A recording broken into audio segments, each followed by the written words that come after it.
Olá, seja bem-vindo ao Physioboys, um lugar onde a gente fala sobre fisioterapia e empreendedorismo.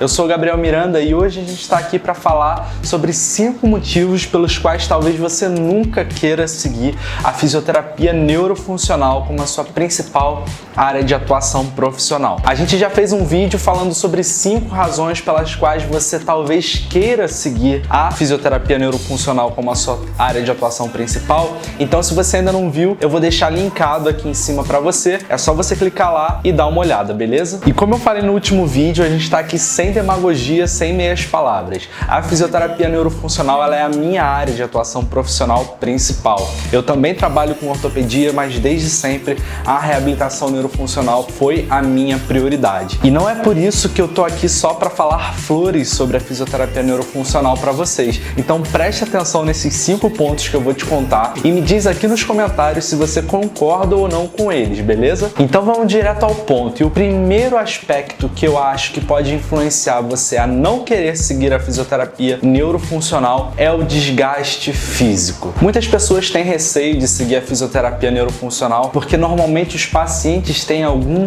tipo de acometimento que faz com que ele seja mais dependente da ajuda do terapeuta para fazer algum tipo de transferência, para caminhar, para se levantar. E muitas mulheres, muitas meninas, muitas colegas de profissão se sentem muito receosas de atuar na neuro por conta disso, porque acreditam que são pequenas, que são um pouco mais fracas fisicamente falando, e aí elas têm um pouco de receio. Isso pode ser um fator que influencie na sua decisão, mas eu só quero deixar uma coisa clara. Eu trabalho com reabilitação neurofuncional há mais de 7 anos e eu trabalho em um grande centro de reabilitação neurológica aqui no Rio de Janeiro. E lá eu trabalho com várias profissionais mulheres menores do que eu, fisicamente, estruturalmente um pouco mais fracas do que eu, e mesmo assim, elas utilizando a técnica correta, elas conseguem transferir qualquer tipo de paciente. Eu vou fazer ainda um vídeo sobre isso, mostrando as técnicas corretas para você ajudar o paciente a se transferir, para você ajudar o paciente a deambular, para você ajudar o paciente a se levantar de uma maneira que você não exija tanto do seu corpo. Mas sem hipocrisia, eu sei que isso pode ser um dos principais motivos para as pessoas não quererem seguir a reabilitação neurofuncional, porque de fato você vai utilizar bastante o seu corpo durante o programa de reabilitação, não só nesses momentos de transferência, mas durante o tratamento propriamente dito. Você precisa utilizar bastante do seu corpo, você precisa se movimentar.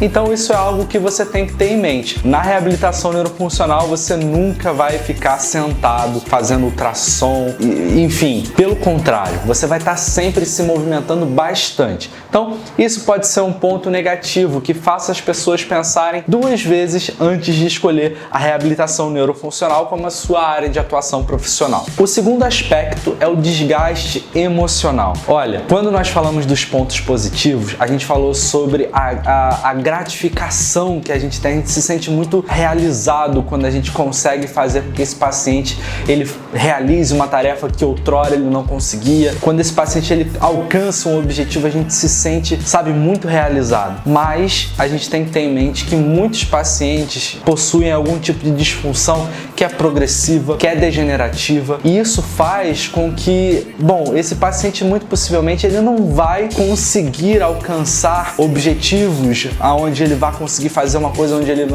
que ele não conseguiria fazer antes. Até acontece quando esse paciente ele foi subexplorado, quando não exploraram terapeuticamente falando tudo que ele poderia oferecer. Mas se você está lidando com um quadro, por exemplo, de esclerose lateral amiotrófica, que é uma doença muito grave, degenerativa, você vai ter que lidar com uma realidade na qual esse paciente ele não vai ganhar. Você vai tentar manter as capacidades dele da melhor forma que você puder. E isso faz com que você tenha, sim, um desgaste emocional. Então, esse pode ser um dos motivos que desestimule as pessoas a escolherem a neurofuncional como sua área de atuação. Porque por mais que seja uma área onde você tem muitas gratificações, você se sinta muito realizado em observar resultados de pacientes que outrora tinham acometimentos muito grandes, você também tem que saber lidar com a frustração do paciente, você tem que saber lidar com o não alcançar um resultado, não alcançar uma melhora. Então esse aspecto ele é delicado, mas ele é presente, ele é real. O terceiro aspecto pelo qual eu acredito que as pessoas possam pensar duas vezes antes de escolher a reabilitação neurofuncional como a sua principal área de atuação são os familiares dos pacientes. Diferente de outras áreas de atuação, você não lidar somente com aquele paciente ali no 1 a 1. Muitas vezes na neurofuncional você tem que aprender a se relacionar com todos os familiares, com todos os profissionais, com todas as pessoas que estão ao redor daquele paciente. A mãe, o pai, os irmãos, os tios, os filhos,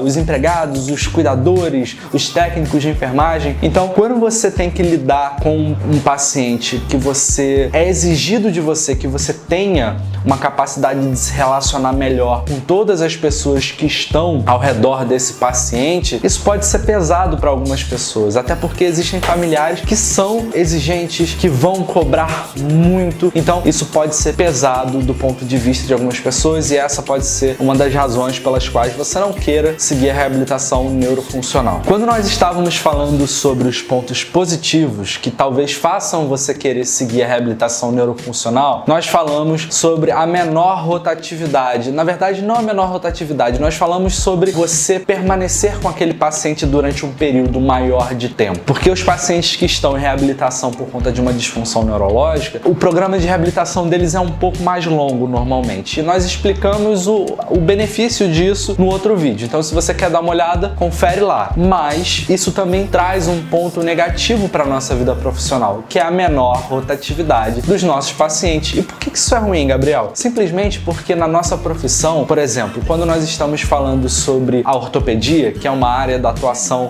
da fisioterapia que tem uma rotatividade muito grande, você admite aquele paciente, dá alta, já vem outro, você dá alta, enfim. Os programas eles são um pouco mais curtos, teoricamente falando, os programas terapêuticos. Isso faz com que o seu nome alcance também potencialmente mais pessoas. E como a nossa profissão, ela depende ainda muito do boca a boca, das indicações, isso é muito positivo.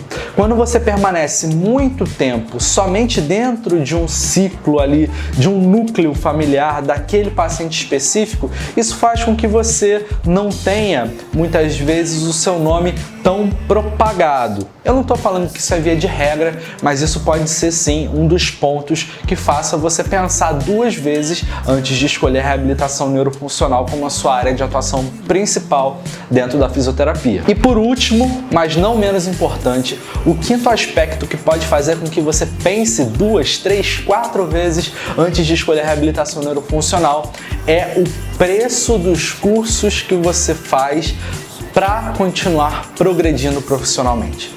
Gente, essa é uma verdade. Os cursos dentro da reabilitação neurofuncional, eles não são nem um pouco baratos.